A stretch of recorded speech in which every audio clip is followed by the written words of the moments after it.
I know I'm a bit late on this hunt down the Freeman thing, but I don't care.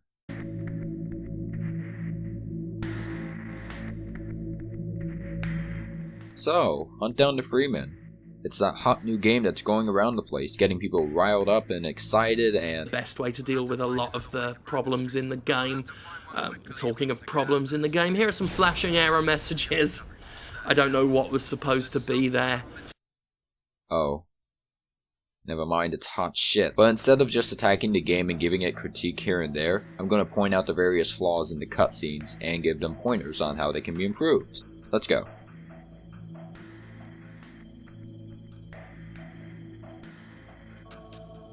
Now, I'm no professional animator, but I'm fairly capable of making decent animations, or animations that don't look like hot garbage. Paul. I thought you were a Gep gun. The cutscenes in Hunt Down the Freeman, however, aren't very good. They have a heavy usage of stock animations, bad environmental sound mixing, lack of environmental sounds and character sound effects, bad camera motion, relatively low quality scene choreography, and bad to minimally okay facial animation. It's better than Mass Effect Andromeda, so. Let's talk about the environment and the backgrounds. First off, the lighting in some cases, it's just horrible. I can understand the Source engine being pretty hard to work with when it comes to lighting, as I've used Source Filmmaker for a long time, but you could have added some lights with no shadows or completely redo the lighting and add your own kind of lights. Some scenes are just plain dark for no reason, being dark to simulate tension and atmosphere most likely. A way to add tension is appropriate sound usage. Visuals alone can get the job done if done well enough, but what will drive it home is the usage of sound. Sounds make anything better, or at the very least add life to it. Somehow. The lack of sounds in many of these cutscenes make them a lot more empty than they should be, and a bit more creepy than they need to be. Kind of like they just stepped into the void and fired off their guns to avoid going insane.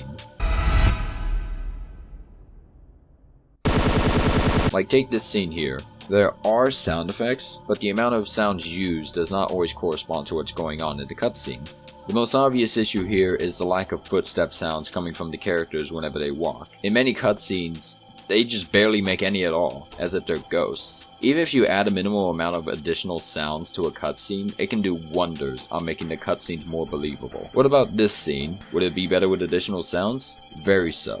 Even if it's a moment like this, the lack of sounds present in this cutscene drastically pulls back how good it can actually be. Where they are, there most likely would be light wind noises, but again, it's not there. The massive character duplication is also an issue here, but I'll get to that in a bit. Take this scene here. It's very obvious that the background audio is coming from Spider Vagina Head Guy here. Brain fuck zombies because they got a big ass spider with a huge vagina stuck on their head. But they seem to have used his microphone audio as substitution for the actual background ambience. First off, it doesn't work at all. The environment they're in does not indicate a noise for that to be present. Secondly, the sudden piano music that shows up does not mix well either, mainly due to the microphone noise, as if it wasn't there, the piano music would actually help set the mood. Finally, they do use a lot of background music in place of background ambience. That's fine and all, but when there are scenes when there isn't any music playing, the background ambience is either really quiet, isn't there at all, or is simply the only sound, other than the character's dialogue, that is present in the cutscene. What about the backgrounds? Is there anything there?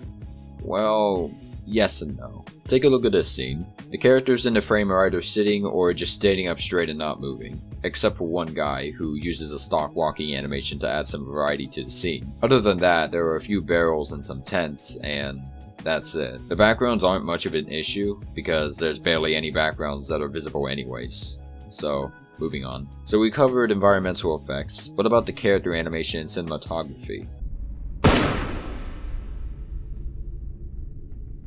Cease fire! Cease fire! What's going on?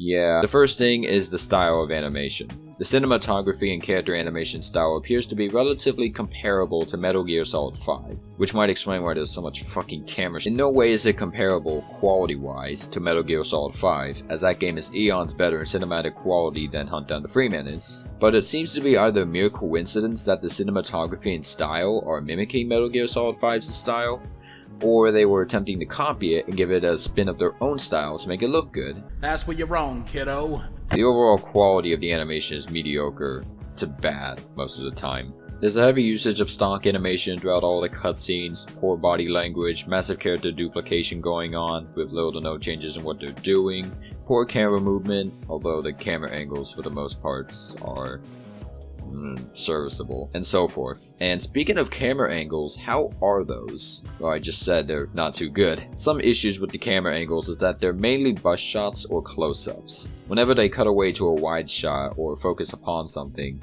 they'll either keep the camera there for a split moment or keep it there for too long. Another issue is the framing.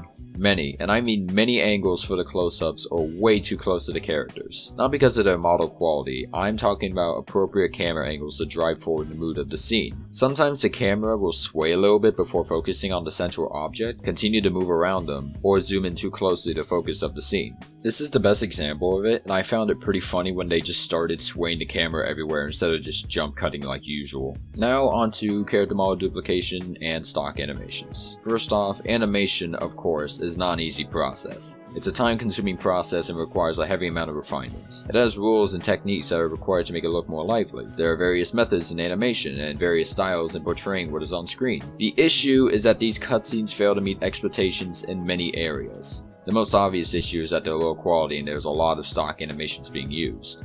The most prevalent example of stock animation usage, at least, is the final cutscene in the game. This looks exciting, there's a good amount of action going on, but let's rewind. Ignoring that there's no footsteps indicating that he took off, and that Mitchell had a big delayed reaction when Adam ran off.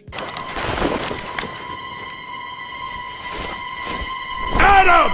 Take a look at those running cycles. In any other scene, you'll notice that these guys only run in straight lines. Look at this guy walking into the frame.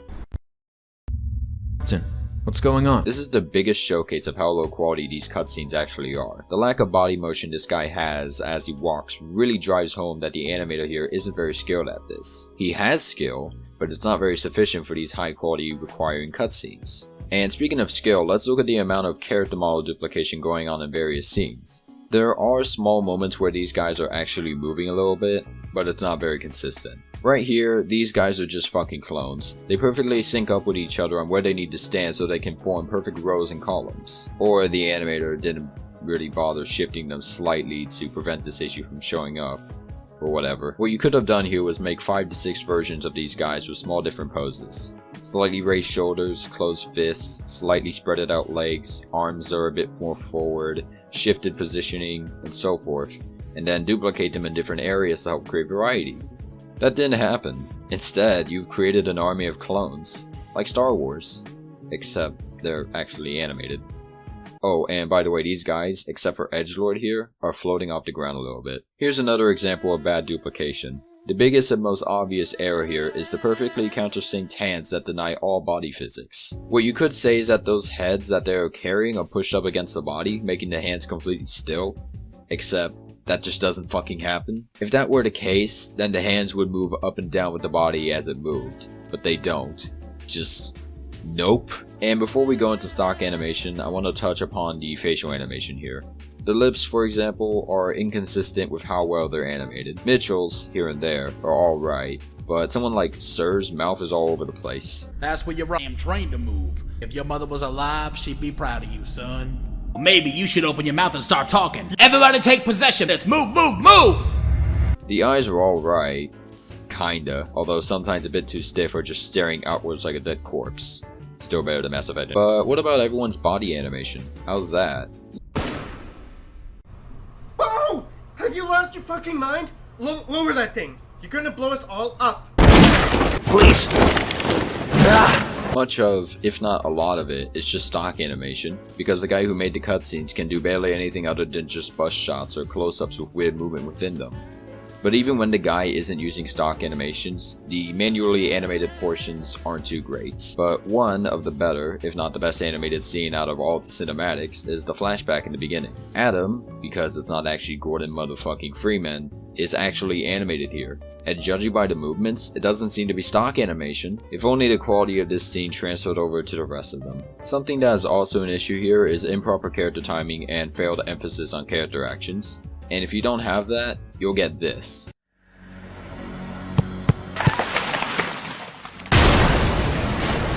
For example, Horace hitting his fist on the desk. Even though it was off screen, you'll need to emphasize the action with extra body motion, like the spine follows minorly and the shoulder moves along with the motion of his right fist hitting the desk. Don't you think it would have been better if we saw him hit the desk in frustration? It probably would have helped show his emotions towards the current situation a little better. Or maybe during the exposition dumps we saw small portions of what they mean. Or even more, add variety to these dull cutscenes. Add additional camera angles that aren't just bust shots or close-ups or uncontrolled camera motion. Add character body expression, add something. These feel empty and sad, well, the empty part being due to the lack of environmental sounds, and the sad aspects of being forced with piano music. An example of poorly timed reactions from the characters would be in the final cutscene, just as the chase started. Again, ignoring the lack of sounds being used here, Mitchell takes his sweet time comprehending the situation at hand, taking about 4 seconds to realize that Adam just fucked off. At that point, Adam should have gotten out of range of Mitchell, but nope.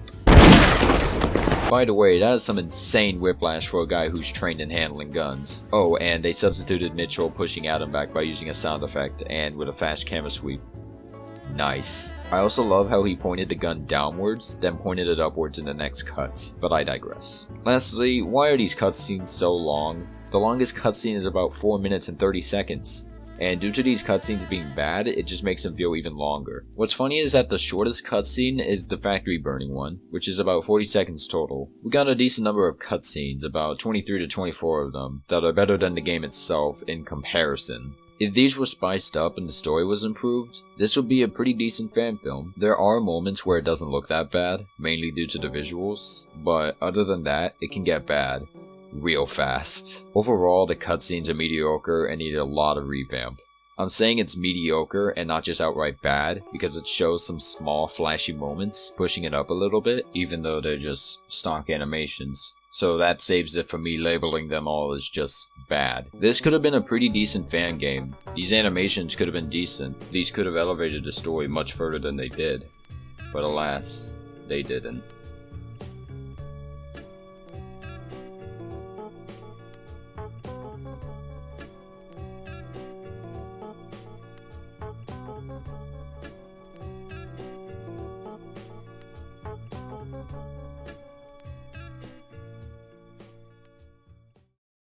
You fucked up my face.